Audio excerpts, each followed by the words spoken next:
You know, sometimes you just get up in the morning, you want to get on YouTube, you want to just enjoy yourself looking at baseball cards. And that's kind of why I created my channel, as a place to meditate about baseball cards. You know, get some information, kick back, look at the photos, listen to other people talk. But lately, it's just been a lot of drama, and a lot of stuff that just, to me, doesn't seem to be a card collecting thing as much as it is a money grabbing thing, and then everybody pointing at each other. So here's my point. I got up one morning, just like a week or so ago, and I saw that thing by Dr. Beckett and the P. Ryan collector that bid on his own card. And so I watched that thinking, oh, here's the guy whose story he kind of backtracked anyway, P. Ryan. And I thought, we'll see what kind of excuses he's going to come up with. And I was like awestruck when I heard Dr. Beckett say that it was permittable to shill bid. And I think he made up a word for it, defensive shill bidding. I didn't know that's not right. I don't want to get into that because I know you didn't come here for that. You could go anywhere on the right here now on YouTube and probably see somebody a lot more well-informed than I am yammering on about it. But I think the problem is this. When somebody says stealing is bad, you don't need to say the is bad part, because stealing in its own definition of the word is bad. It's a bad thing. Stealing is bad.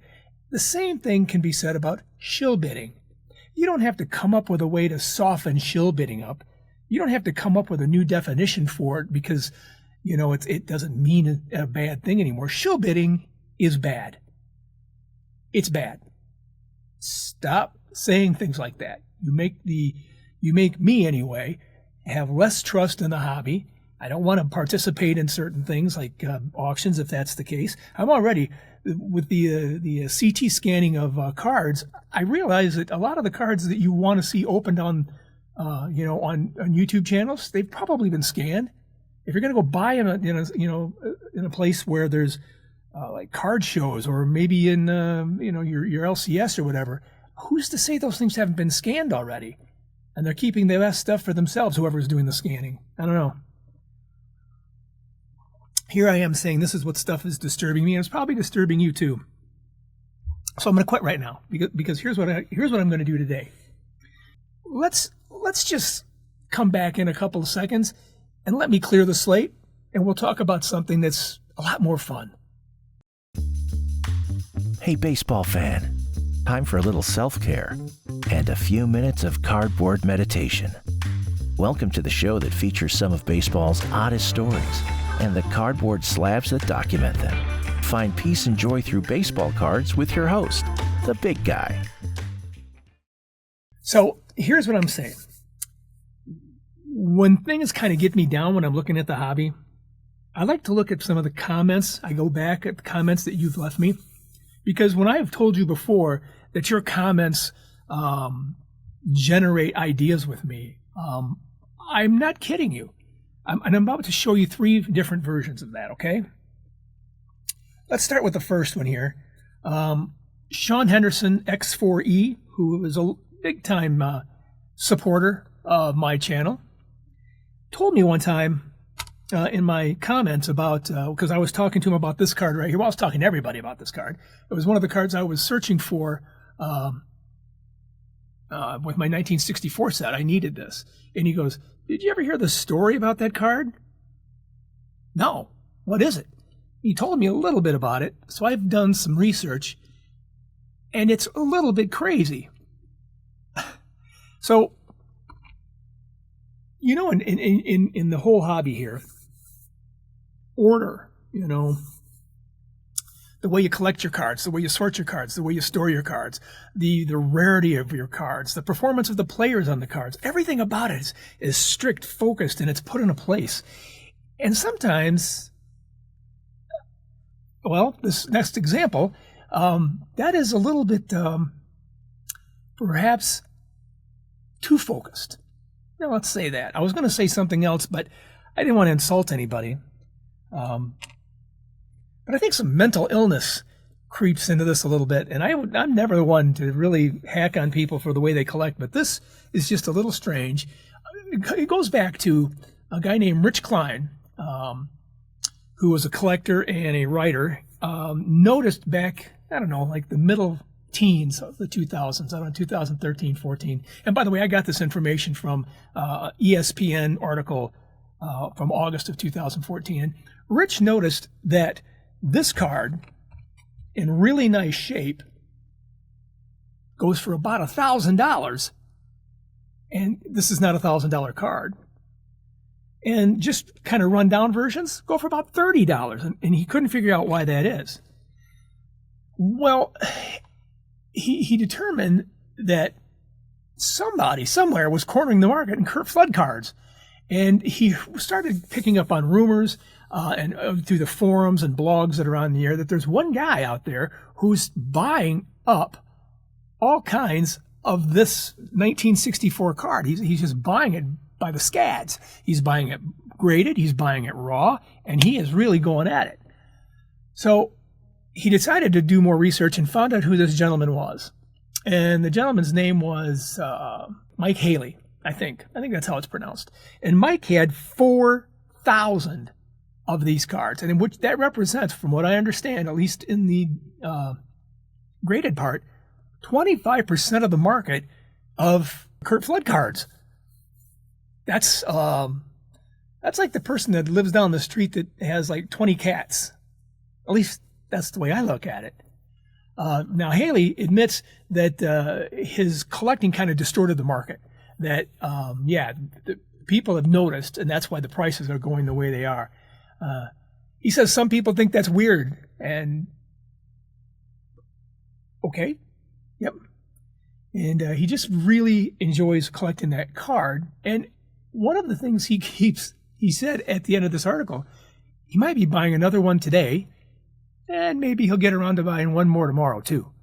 So if you don't have this card, and you want this card, you need this card, you better get it now. I have no idea how many are left out there, so you might want to do that. But that came through when I was came through from Sean Henderson when I was doing my pickups, when I was showing my pickups from a card show, and I was picking up that 64 card.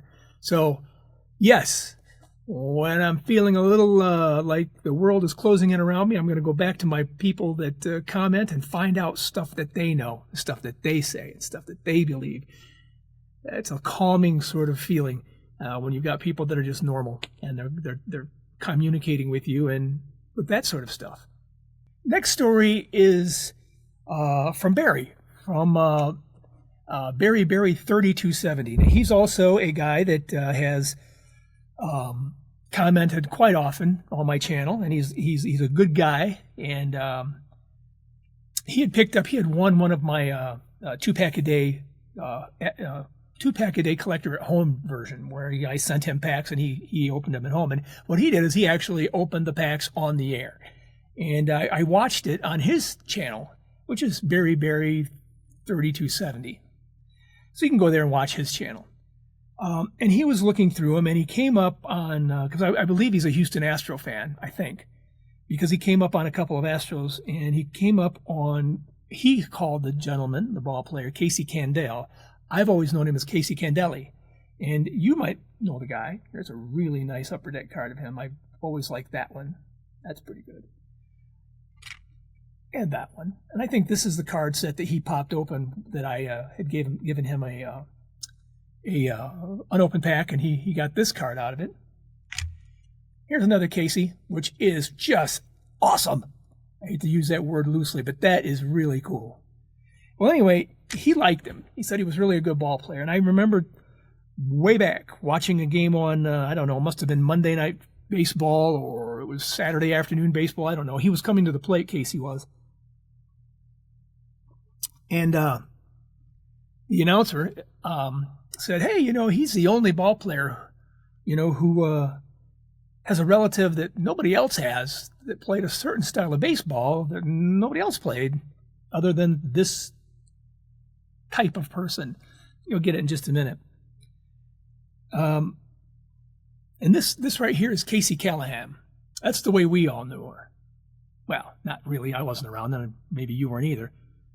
But Casey Callahan was a ball player in the All-American Girls Baseball League. That's what her name was, Helen Callahan. She had a sister named Marge that was also a player in the league. We called her Helen Callahan. Casey Candelli called her Mom.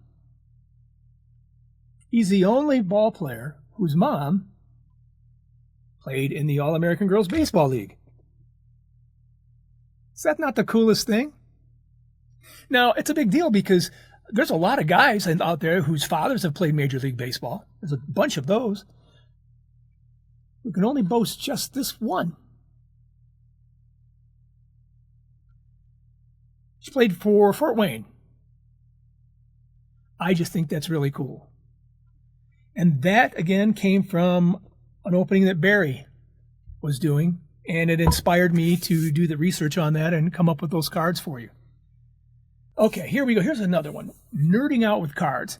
I was watching, my A Time for Cardboard Heroes, the 1950s look at baseball cards.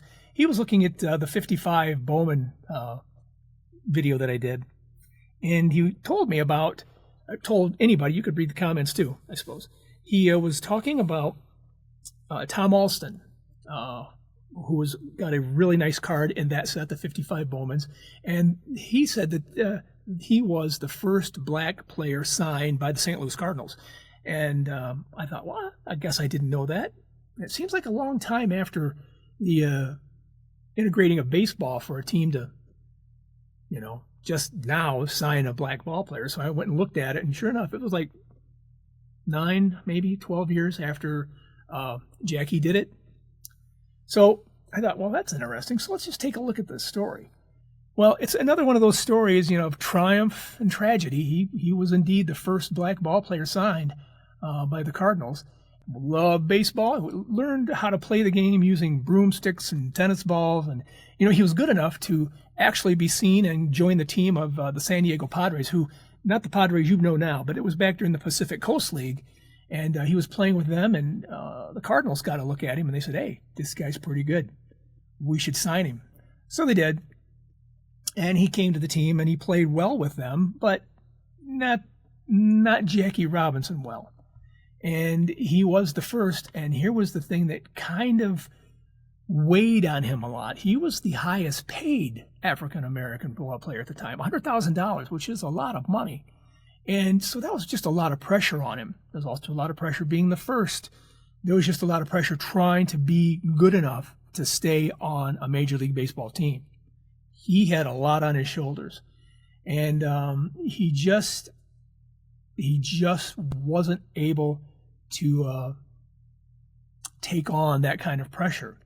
He heard voices, telling him maybe he wasn't good enough. Maybe he's going to have to retire. Just that sort of stuff. A lot of self-doubt.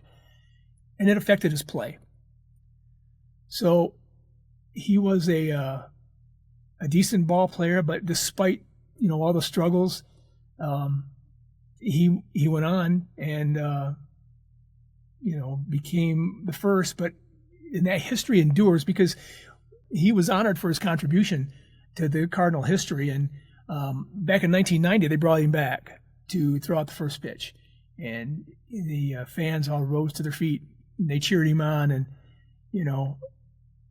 even though it was painful for him and he was unable to perform the way he wanted to and make a career the way he wanted to,